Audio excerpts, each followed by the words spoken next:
Welcome to Screen Hollywood, the home of movie news and entertainment. Don't forget to like, share, and subscribe. Hey everyone, and welcome back to Screen Hollywood. It's your host, Adam. If you're new here, join the Hollywood family and hit the like, subscribe, and notification bell. Also, hit the hype button. Also, bookmark and subscribe to our international news and entertainment publication at screenhollywood.com. For nearly 40 years, the Predator franchise has been stuck in a loop.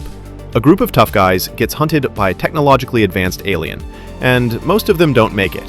We've seen it in the jungle, in the city, on a game preserve, and in the past. It's a formula. But today, we're talking about a new chapter that takes that formula, rips out its spine, and polishes the skull. The next film, Predator Badlands, is coming, and it is a radical, bizarre, and potentially brilliant departure from everything we know. Today, we're going to break down this strange new film, the shocking twist at its core, and why a project that was initially laughed at is now being taken very, very seriously. Okay, let's rewind the clock a few months. When the first marketing materials and concept art for Predator Badlands started to leak, the internet was not kind. Critics and YouTubers immediately started making fun of the look of the new alien creatures and the rumored story concepts. The general feeling across the board was, do we really need another Predator movie? The whole project wasn't being taken seriously at all. It felt like another desperate attempt to squeeze blood from a stone, another straight-to-streaming B-movie in the making. But now, with the official release looming this November, the real details are out. The full plot, the real cast, and the true vision for this film have been revealed. And folks, people are starting to look at this movie very, very seriously, because this isn't what we thought it was. So, what is the big game-changing twist? For the first time ever, a Predator is the hero of the movie. The entire story is told from the Yaoja's perspective. The hunter is now the protagonist, and he himself is being hunted. Let me break down the plot. The film is set far in the future, long after all the other Alien and Predator movies. It follows a young, outcast predator named Dek. To prove his worth to his clan, he travels to a distant, dangerous planet to hunt a legendary, unkillable beast called the Kalisk. But once he gets there, he realizes he's in over his head. There, he forms an unlikely and uneasy alliance with a legless Weyland-Yutani synthetic named Thea. This is a massive creative swing. The filmmakers are describing the tone as a blend of brutal predator action with a grand sense of adventure, citing influences like Conan the Barbarian and the epic video game Shadow of the Colossus. This isn't just about a hunt, it's about a quest, a journey of a young warrior trying to prove his worth against an impossible foe. Now, this is the part that really got me curious. The casting of Elle Fanning. Let's be real. The Fanning sisters, Dakota and Elle, are Hollywood darlings. But despite that, they have a fantastic track record of not being afraid to take on weird, unconventional roles that go against their character types. And her role in this film is pivotal.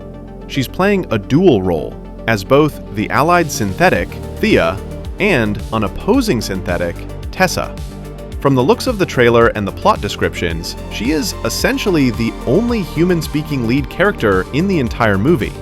The emotional core and the audience's guide through this alien world rests entirely on her shoulders. Her involvement gives this project a level of prestige and intrigue that it desperately needed. It signals that there's a real, compelling script here, not just a monster mash. So, with all that said, here's the billion-dollar question. How well is this movie actually going to do at the box office? It is incredibly hard to gauge. Let's be honest, there is no real demand for a new Predator movie right now. The last film, Prey, which was a fantastic and clever take on the formula, still only did moderately well upon its release. It was a critical hit, but it didn't exactly set the world on fire financially. The special effects and the cinematography for Badlands look absolutely tremendous. The reports are saying they're leaning heavily on practical effects, which is always great news. but will a good script and a compelling story be there to back it up? That is the ultimate test.